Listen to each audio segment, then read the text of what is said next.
Ana biz Россияга 5 май келген болсок, Москва болсун, Челябинск болсун, Екатеринбург болсун, бүгүн Пермде жүрөбүз.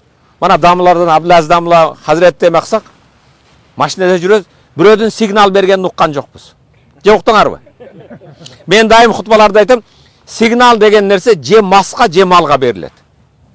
Жөн эле сигнал бар. Бизде болсо кээде сигнал чоңураак машинага минип алса, бирөөдүн тынчын алып, пап пип кээде токтоп калсаң сага, эй жиндисиң.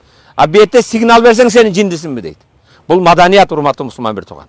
Ошо хикмат кээ бир нерсени үйрөнүшүбүз керек. Могу жолдо келе жаткан кезде кээ бирлер экинчи полосадан болсун, үчүнчү линиядан болсун, поворотник жаккан кезде баары акырын өткөзүп коет. 30 секунд, 1 минут сабыр кылсаң эч нерсе эмес. Ошол эле кезде биз айтабыз, сабырдуулук, сабырдын түбү сары алтын, иннама юафас сабирун ажрахум бигайри хисаб, сабырлар соон чексиз алат дейт. Эң сабырсыз инсандар бизбиз.